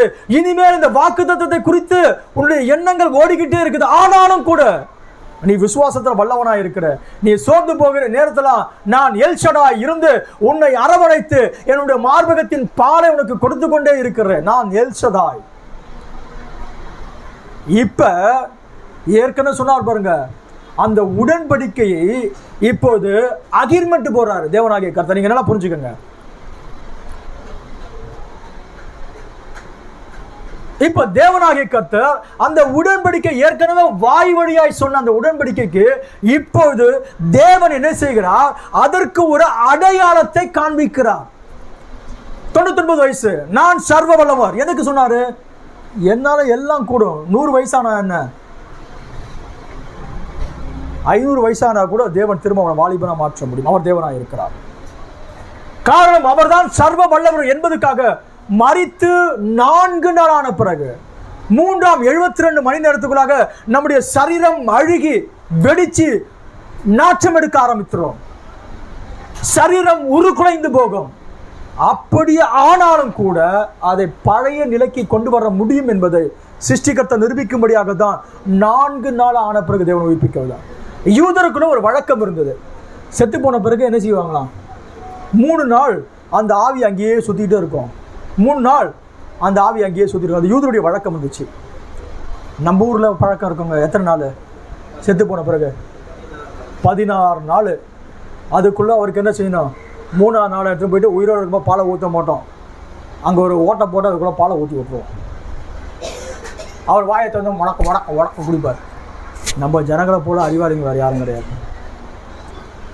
அதுக்கு அடுத்தது அவருக்கு என்னென்ன ரொம்ப பிடிக்குமோ அதெல்லாம் செஞ்சு வைப்போம். காரணம் ஒரு ஆவி 16 நாள் சுற்றிட்டு இருக்கோம். நம்ம நினைக்கிறேன் யூத 3 நாள் ஆவி இருக்கும் அப்படி நினச்சிட்டு இருந்தான். இப்போ என்ன நடக்குது, அதுக்காக தான் இயேசு என்ன செஞ்சார்னா 4ஆவது நாளையே உயிர்ப்பிக்க செஞ்சார். 3ஆவது நாளை உயிர்ப்பிக்க செஞ்சிட்டார்னா அந்த ஆவி, இவர் லாசரு மயக்கத்தில் இருந்திருப்பாரு. இயேசு கூட தான் சொன்னாங்க. இயேசு கூட என்ன செஞ்சாரு, மயக்கத்தில் இருந்தாரு. லாசரு மயக்கத்தில் இருந்திருப்பாரு. 3ஆவது நாள் அந்த ஆவி உள்ள போயிடுச்சு, உயிரோடு வந்துட்டாரு. அதனால 4ஆவது நாளில் இயேசு உயிர்ப்பிச்சார். எத்தனை நாள் ஆனாலும் சிருஷ்டிகர்த்தரால் எல்லாம் கூடும் என்பதை நிரூபிக்கும்படியாக தான் அவர் அந்த காரியத்தை செய்தார். இப்ப ஆபிரகாம் சொல்றாரு, நான் சர்வ வல்லவர், ஆல்மைட்டி காட், நான் சர்வ வல்லவரா இருக்கிறேன், நான் எல்ஷடா இருக்கிறேன். உன்னை 25 வருஷத்துக்கு 24 வருஷத்துக்கு முன்னாடி நான் உன்னை கூப்பிட்டேன், நான் உன்னை பக்குவப்படுத்தினேன், நீ என்ன வார்த்தை கீழ்ப்படுகிற, எல்லாமே இப்ப ஓகே ஆயிடுச்சு. இப்ப நானும் நீயும் ஒரு உடன்படிக்கை செய்து கொள்ள போகிறோம். நானும் நீயும் ஒரு ஒப்பந்தத்தை செய்து கொள்ள போகிறோம். தீர்க்கதரிசி இடத்துல ஏஞ்சல் ஆஃப் த லார்ட் வந்து ஒரு ஒப்பந்தம் உடன்படிக்கை பண்ணாரு. நீ உன்னை ஜனங்களுக்கு முன்னாடி உத்தமனாய் இருக்க காண்பிப்பையானால் உன்னுடைய ஜெபத்துக்கு முன்னாடி புற்றுநோய் கூட நிற்காது. முதலாக புற்றுநோய்கள் அதிக அளவில் சுகமாக்கப்பட்டது. நிறைய ஊழியக்காரர் இருந்தாங்க. ஹோரல் இருந்தாரு, ஆஸ்பான் இருந்தாரு, ஹேலன் இருந்தாரு. நிறைய பேர் இப்படிப்பட்ட பிரசித்தி பெற்ற ஊழியக்காரன் தேவன் வல்லமையாக பயன்படுத்துறார். ஆனால் புற்றுநோய் அதிகமாய் சுகமாக்கப்பட்டது தீர்க்கதரிசி ஊழியத்தில் தான். அந்த காலகட்டத்தில் புற்றுநோய்க்கு மருந்து இல்லாத ஒரு காலகட்டங்கள். ஏஞ்சல் ஆஃப் த லார்ட் சொன்னாரு, உங்களுடைய ஜெபத்துக்கு முன்னாடி புற்றுநோய் கூட நிற்காது. ஒரு உடன்படிக்கை 2 பேரும் செஞ்சுக்கிட்டாங்க. ஆகையால் தீர்க்கதரிசி எப்பொழுதும் வியாதிஸ்தர்களாக ஜெபம் பண்ணது ஒரு வார்த்தை சொன்னார். ஒரு தூதனால எனக்கு அருளப்பட்ட அந்த வரத்தின்படி, பிரதர் பேனா அடிக்கடி இந்த வார்த்தை சொல்லுவார், நீங்க கவனிங்க. வியாதிஸ்தர் ஜெபிக்கிற நேரத்தில் ஒரு தூதனால எனக்கு அளிக்கப்பட்ட அந்த வரத்தின்படி நான் இந்த வியாதியை கடிந்து கொள்கிறேன், பிசாசு இவரை விட்டு வெளியேறும்படியாக அந்த வார்த்தையை திரும்ப, ஏன்னா அந்த ஒப்பந்தத்தை இவர் திரும்ப அந்த உடன்படிக்கை திரும்ப ஞாபகப்படுத்தி அவர் சொல்லுவார். ஏன்னா பரலோகம் அவரோடு கூட ஒப்பந்தம் பண்ணி கொள்ள ஆரம்பித்தது. கர்த்தருடைய நாமத்திற்கு மகிமை உண்டாகட்டும். இங்கு 24 வருஷமான பிறகு தேவன் இப்போது ஆபிரகாம் சொன்ன பிறகு தேவன் ஒரு உடன்படிக்கையை ஆபிரகாமோடு செய்து கொள்கிறார். என்ன வசனம் அது உடன்படிக்கை? நான் உனக்கும் எனக்கும் நடுவாக என் உடன்படிக்கை ஏற்படுத்தி உன்னை மிகவும் திரளாக பெருக பண்ணுவேன் என்றார். ஆபிரகாம் முகம் குப்புற விழுந்து தேவனை அவன் வணங்குகிறான். இப்ப ஆண்டவர் சொல்றாரு, இனி உன்னுடைய பெயர் ஆபிரகாம் எனப்படாமல் ஆபிரகாம் எனப்படும். பேரை மாத்திட்டாரு. அவ்வளவுதான் நம்ம தெரிஞ்சுக்கிறோம். இது என்ன அப்படி பார்த்தோம்னா, ஜெகோவா யாவே என்ற இந்த தேவன் தன்னுடைய பெயர்ல இருக்கு பாருங்க, அந்த பெயர் இருக்கிற ஒரு எச் இருக்கு பாருங்க, அதை எடுத்து ஆபிரகாம் கொடுத்துட்டாரு. தேவன் செஞ்ச உடன்படிக்கை என்னன்னா, தன்னுடைய பெயர் இருக்கு பாருங்க, தன்னுடைய சொந்த பெயரை எடுத்து அந்த பெயரில் ஒரு பாகத்தை எடுத்து ஆபிரகாமுடைய பெயரோடு கூட அவர் பொருத்த ஆரம்பித்தார். இப்போ ஹாம், ஆபிரகாம் இப்ப ஹாம் என்ற நிலைக்கு நேராக வர ஆரம்பித்தார். தேவன் தன்னுடைய சொந்த பேர்ல இருக்கிற ஒரு வார்த்தையினுடைய ஒரு பகுதியை எடுத்து ஆபிரகாமுக்கு கொடுத்து தன்னுடைய உடன்படிக்கையை அவர் செய்து கொண்டு உறுதிப்படுத்த ஆரம்பித்தார். ஆபிரகாம் என்ற ஒரு மனுஷன் இப்போது தேவனுடைய வார்த்தைக்குரிய ஒரு பகுதியை அவனுடைய பெயரில் தேவன் பொருத்தி இப்போது அவர் எப்படிப்பட்டவராக இருக்கார்னா, தேவனுடைய பெயரை ஒரு பகுதியை பொருத்தப்பட்ட ஒரு மனுஷனாய் இருக்கிறார். அவர் திரளான ஜாதிகளுக்கு தகப்பனாய் மாற ஆரம்பித்தார். அவர்கள் இருந்து ராஜாக்கள் தோன்றுவார்கள் என்று தேவன் சொன்னார். அந்த நாள் முதற்கொண்டு தேவன் அவரில் ஒரு மாற்றத்தை ஏற்படுத்த ஆரம்பித்தார். இங்கே உடன்படிக்கை செஞ்சு முடிச்சிட்டாரு. அடுத்தபடியாக 18ஆம் அதிகாரத்தில் உடன்படிக்கையை செஞ்ச அந்த மனுஷனை திரும்ப தேவனே போய் மாம்ச சரீரத்தில் போய் சந்திச்சார். மம்ரே சமபூமியில் சந்தித்த பிறகு ஆபிரகாமும் சாராலும் மறுரூபமாக்கப்பட்டாங்க. 2 பேரும் வாலிபர்களா மாற ஆரம்பிச்சாங்க. 2 பேரும் எதையெல்லாம் இழந்து போனாங்களோ அது அத்தனையும் திரும்ப பெற்றுக்கொள்ள ஆரம்பித்தாங்க. திரும்ப வாழ வயதானது. அம்மா சிரிச்சாங்க. ஷாராளுக்கு ஒரு பிள்ளை இருக்குன்னு சொன்னோன்னே அம்மா சிரிச்சாங்க. அதனால ஆண்டவர் சொல்லிட்டாரு, உனக்கு ஒரு ஆம்பளை பிள்ளை பிறக்கும். அந்த ஆம்பளை பிள்ளையோட பேர் என்னது? நகைப்பு, சிரிப்பு, ஈசாக்கு. கர்த்தருடைய நாமத்திற்கு மகிமை உண்டாகட்டும். தேவன் ஆபிரகாமோடு பண்ணின உடன்படிக்கையில் எப்படி ஜோனத்தான் தன்னுடைய பட்டயத்தையும் தன்னுடைய வில்லையும் தன்னுடைய கச்சையையும் தன்னுடைய சால்வையும் தாவீதுக்கு கொடுத்துட்டான். தாவீது எதுவும் தரல. ஆபிரகாம் அவருக்கு என்ன தர முடியுங்க ஐயா? ஆபிரகாம் தெரிஞ்ச ஒரே ஒரு விஷயம், முகம் குப்புற அப்படியே விழுந்து அவருடைய பாதங்களை பணிந்து கொள்கிறது. தேவன் தன்னுடைய யெகோவா என்ற பெயர் இருக்கிற அந்த எச்செடுத்து ஆபிரகாமில் பொருத்திட்டு, இனி உன் பெயர் ஆபிரகாம், நீ திரளான ஜாதிகளுக்கு தகப்பனாய் இருப்பாய். அந்த பெயரோடு கூட அவனுடைய வாழ்க்கை வந்தது. இதுவரைக்கும் அவர் திரளான ஜாதிகளுக்கு தகப்பன். யூதருக்கு ஆபிரகாம் தகப்பன், கிறிஸ்தவருக்கு ஆபிரகாம் தகப்பன், முகமதியருக்கு கூட ஆபிரகாமை அவர்களுக்கு கூட சொந்தம் கொண்டாடிக்கிறார். ஆகையினால திரளான ஜாதிகளுக்கு அவர் தகப்பனானார். தேவன் செய்து கொண்ட உடன்படிக்கையில் என்ன செஞ்சார்? ஜோனத்தான் எப்படி தாவீதுக்கு தன்னுடையதை எடுத்து அவருக்கு கொடுத்தாரோ அது சாதாரண பொருள்.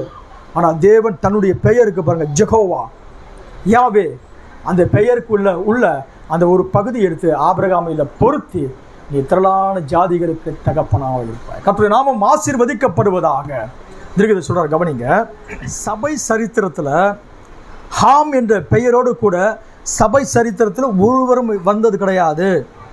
இப்பொழுது பாருங்கள், சபையின் வரலாறிலே ஹாம் என்று முடிவு பெறும் பெயரை கொண்ட உலக தூதனை நாம் இதுவரை பெற்றிருக்கவில்லை. கிரகாம் 6 எழுத்துகள். ராபர்ட் பில்லி கிரகாம். பில்லி கிரகாமுக்கு அந்த ஹாம் இருந்தது. ஆனாலும் கூட அது பரிபூர்ணப்படலை. அது 6 எழுத்தா இருந்தது. சொல்லிட்டு அவர் என்ன சொல்றாரு? ஆனால் ஆபிரகாம் என்னும் பெயரை எழுத்து கூட்டினால் அது 7 எழுத்துகள். A B R A H A M, 7 எழுத்துக்கள். பாருங்கள். எனவே உலக சபை மனித எழுத்துக்களை கொண்ட 6 மனிதனால் உண்டாக்கப்பட்ட ஸ்தாபனம் அதன் தூதனை பெற்றுள்ளது. அவளுக்கு சாங்கி, மூடி, பின்னி, நாச்சு, கால்வின், இப்படிப்பட்ட அநேக தூதர் இருந்தாங்க. ஆனால் நம்ம காலத்தை மட்டும் தேவன் என்ன செஞ்சார் அப்படி பார்த்தோன்னா, பிரனகாம் என்ற 7 எழுத்துடைய ஒருவரை அனுப்பினார். வில்லியம் 7 எழுத்து, மேரியன் 7 எழுத்து, பிரனகாம் என்ற அந்த 7 எழுத்து. ஹாம். எப்படி தேவன் அந்த ஆபிரகாமுக்கு தன்னுடைய வார்த்தைக்குரிய ஒரு பகுதியை கொடுத்து அவரை ஆசீர்வதித்தாரோ, இந்த கடைசி கால தூதனு கூட தேவன் என்ன செஞ்சாருன்னா,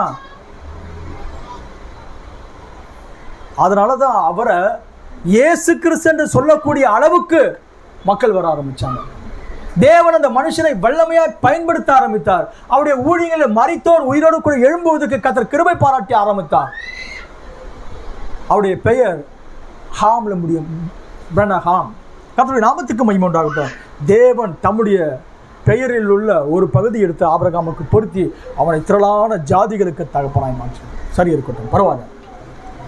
ஆனால் இன்னைக்கு நாம் ஆபிரகாமுடைய காலத்தில் வாழ்ந்துட்டு இருக்கிறோமா அப்படி பார்த்தா இல்லை. ஒரு வசனத்தை கூட வாசித்து நம்ம கடந்து செல்ல போகிறோம். மத்தேயு எழுதின சுவிசேஷம் 26வது அதிகாரம் 26வது வசனம். அவர்கள் போஜனம் பண்ணுகையில் இயேசு அப்பத்தை எடுத்து ஆசீர்வதித்து அதை பிட்டு சீஷர்களுக்கு கொடுத்து, நீங்கள் வாங்கி புசியுங்கள், இது என்னுடைய சரீரமாய் இருக்கிறது என்றார். பின்பு பாத்திரத்தையும் எடுத்து ஸ்தோத்திரம் பண்ணி அவர்களுக்கு கொடுத்து, நீங்கள் எல்லோரும் இதிலே பானம் பண்ணுங்கள், இது பாவம் மன்னிப்பு உண்டாகும்படி அநேகருக்காக சிந்தப்படுகிற புது உடன்படிக்கைக்குரிய என்னுடைய ரத்தமாய் இருக்கிறது. இங்கே இயேசு ஆபிரகாமிடத்துல தேவன் ஒரு உடன்படிக்கை செய்தார், இஸ்ரவேல் ஜனங்களோட கூட தேவன் ஒரு உடன்படிக்கை செய்தார். அந்த எல்லா உடன்படிக்கை முடிந்த பிறகு உடன்படிக்கையின் தூதனாக இருக்கக்கூடிய இயேசு புதிய ஏற்பாடில் நமக்கும் அவருக்கும் ஒரு உடன்படிக்கை செய்து கொள்ள ஆரம்பித்தார். அந்த உடன்படிக்கை என்னன்னா புதிய உடன்படிக்கை.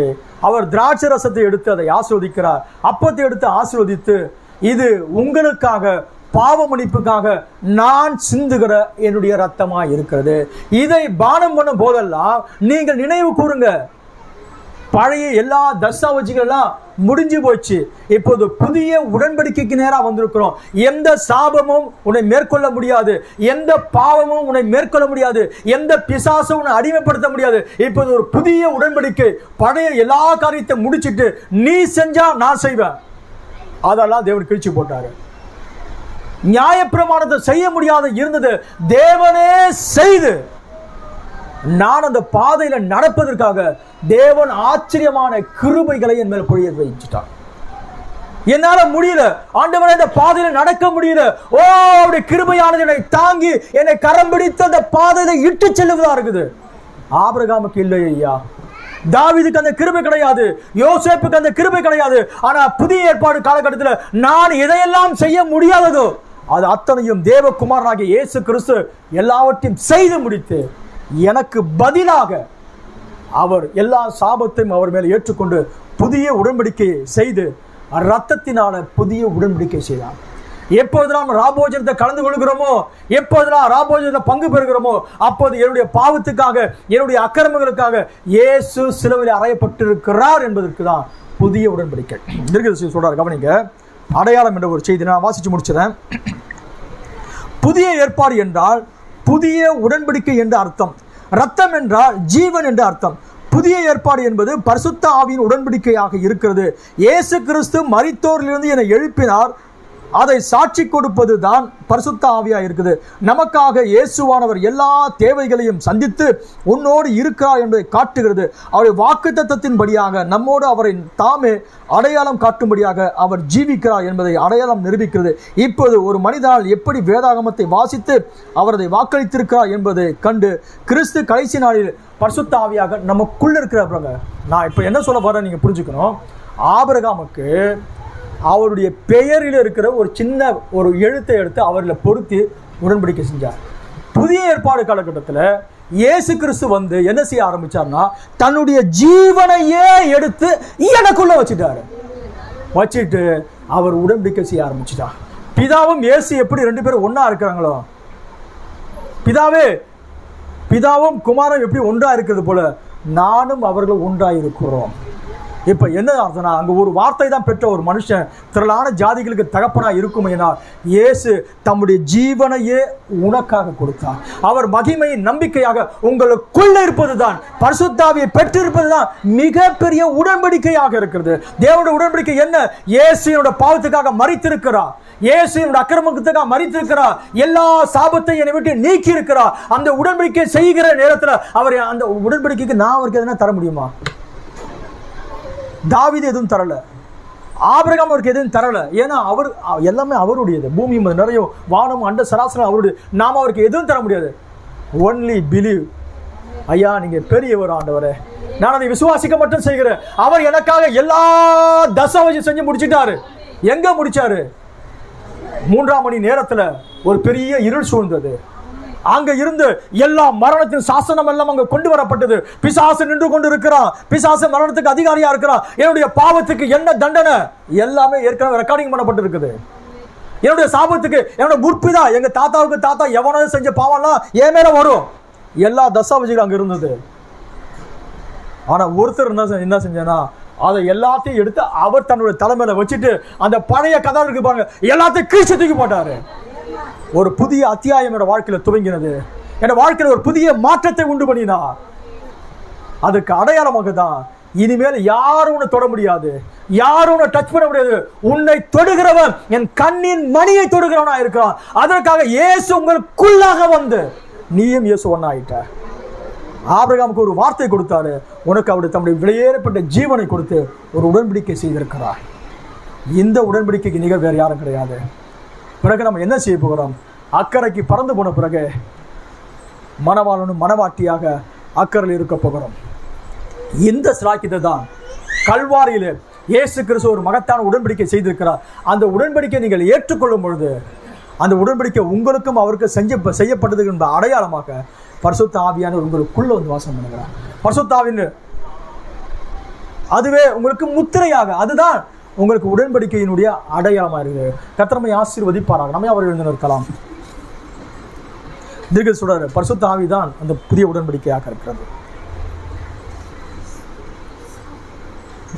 தேவன் இன்றைக்கு நம்மோடு கூட உடன்படிக்கை செய்து அதற்கு அடையாளமாக தான் நீ என்னுடையவள்.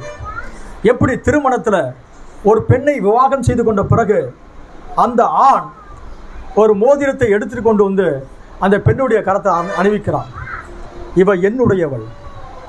இயேசு கிறிஸ்துவும் கூட உங்களுக்காக கல்வாரியில் எல்லாவற்றையும் செய்து முடித்து தீர்த்து விட்டார் என்பதுக்கு அடையாளமாக எந்த சாபமும் உன்னை தொட முடியாது, எந்த வியாதியும் உன்னை தொட முடியாது, பழைய எந்த விதமான காரியமும் உன்னை நெருங்க முடியாது.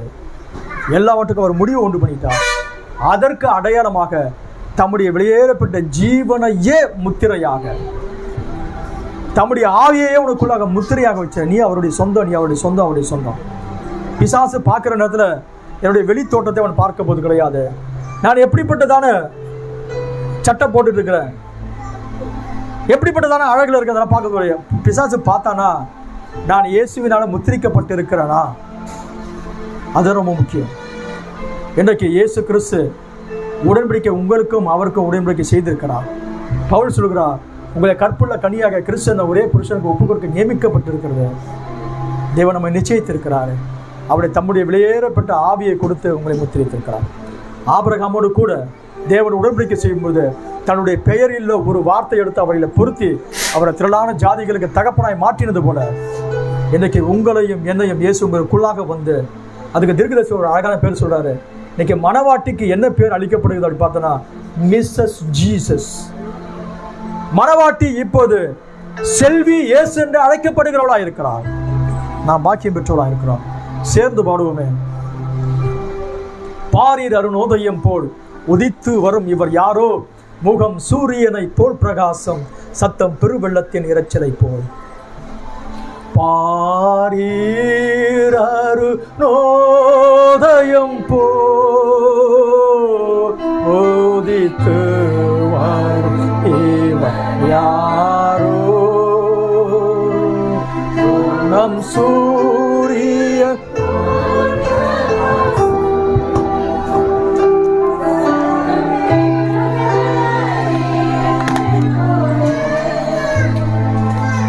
முகம் சூரிய போல் பிரகாசம்,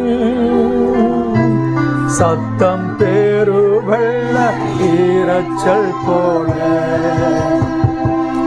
இயேசுவே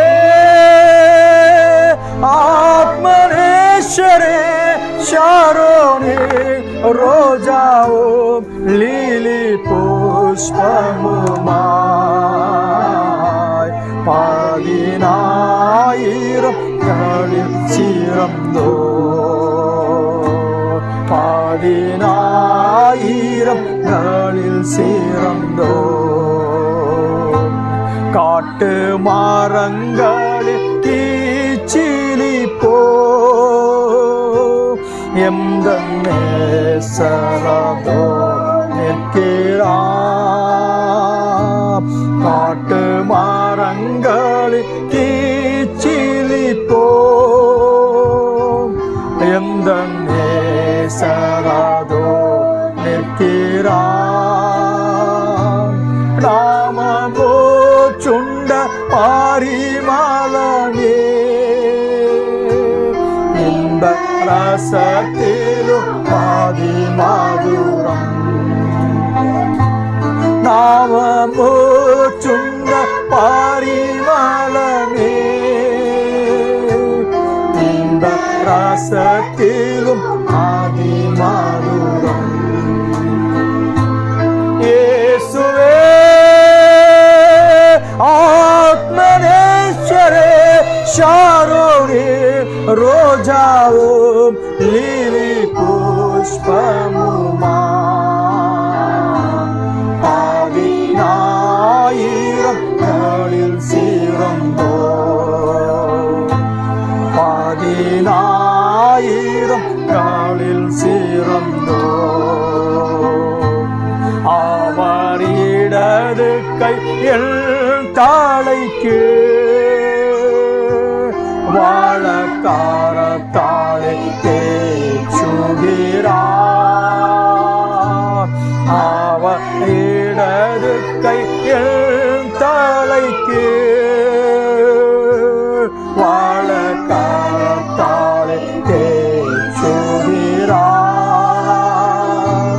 அவனே சத்தா சோகமானே மேல் பறந்த கோழி நேசமே. அவனே சத்தா சோகமானே என் மேல் பறந்த கோழி நேசமே. இயேசுவே ஆத்மநேசரே சரணே ரோஜாவும் லிலி புஷ்பமுமா. பதினாயிரங்களில் சிறந்தோர், பதினாயிரங்களில் சிறந்தோர்.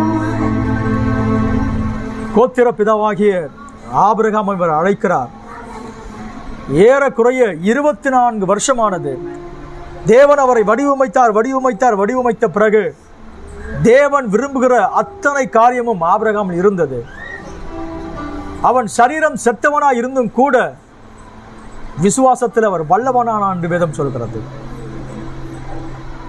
சாராளுடைய கர்ப்பம் செத்து போச்சு, ஆபிரகாமுடைய சரீரம் செத்து போச்சு, நம்பப்படுவதற்கு ஏதுவல்லாது இருந்தது. ஆனாலும் கூட வாக்குத்தத்தம் பண்ணினவர் உண்மையுடையவராக இருக்கிறார் என்பதை நிரூபிக்கும்படியாக இப்போது தேவன் பார்த்தாரு. பேரை மாற்றணும். என்ன பேரை மாற்றணும்? தேவன் தம்முடைய பெயரில் உள்ள ஒரு பகுதி எடுத்து ஆபிரகாம்ல பொருத்தணும். அதை விட வேற என்னங்க ஐயா இருக்க போகுது? ஆபிராமை ஆபிரகாம் என்று மாற்றினார். திரளான ஜாதிகளுக்கு தகப்பனாய் மாற்றினார். அவர் சொன்ன வாக்குத்தத்தத்தின்படி கர்த்தர் அவரை திரளான ஜாதிகளுக்கு தகப்பனாய் மாற்றினார். புதிய ஏற்பாடின் காலகட்டத்தில் அதே மகத்தான யெகோவா இயேசு என்ற சரீரத்து வரும்பொழுது அவர் உங்களோடும் என்னோடு கூட உடன்படிக்கை பண்ணிக்கொள்ள ஆரம்பித்தார். புதிய உடன்படிக்கை, ரத்தத்தினால ஒரு புதிய உடன்படிக்கை. எந்த ரத்தம்? ஆட்டுக்கடாவின் ரத்தம் கிடையாது, மிருகஜீவன ரத்தம் கிடையாது. தம்முடைய வெளியேறப்பட்ட சொந்த ரத்தத்தை கொடுத்து உன்னை வாங்கி இருக்கிறேன், அதுக்கு அடையாளமாக தான் தம்முடைய ரத்தத்தை கொடுத்து உங்களையும் என்னை வாங்கிட்டார். ஆதாம் நம்மை பிசாசுக்கு விற்று போட்ட பிறகு, சாபம் நம்மை ஆட்கொண்ட பிறகு, வியாதி நம்மை மேற்கொள்ளுகிற நேரத்தில் இயேசு காட்சிக்கு வந்தார். என்னுடைய எல்லா பழைய காரியத்தை அவர் தன் மேலே ஏற்றுக்கொண்டு அதற்கு பதிலாக வெளியேறப்பட்ட ரத்தத்தை கொடுத்து நம்மை வாங்கி அந்த உடன்படிக்கையின் அடையாளமாக தம்முடைய சொந்த ஜீவனையே உங்களுக்குள்ள வைத்தார். அதுதான் இயேசு கிறிஸ்து உங்களோடும் என்னோடு கூட செய்து கொண்ட உடன்படிக்கையாக இருக்குது. அவர் உடன்படிக்கையின் தூதர் என்று அழைக்கப்பட்டவராக இருக்கிறார். எங்கள் மகத்துவமான தேவனாகிய கர்த்தாவே, இந்த நல்ல மத்தியான வேளைக்காய் வருகிறோம் ஆண்டவரே. நீங்க பாராட்டின எல்லா தயவுக்கு நன்றி செலுத்துகிறோம். ரட்சகா, உங்களுடைய கர்த்தாவே, இந்த மகத்தான உடன்படிக்கைக்காக நான் நன்றி செலுத்துகிறோம் ஆண்டவரே. தேவர் மகா பெரிய தேவன், காணக்கூடாதவர், அதரிசனமானவர், ஒருவும் கண்டிராதக்கூடிய அந்த மகா பெரிய தேவன் மகிமை நம்பிக்கையாக எங்களுக்குள்ள இருப்பதற்காகவே பாக்கியம் பெற்றிருக்கிறோம் ஆண்டவரே.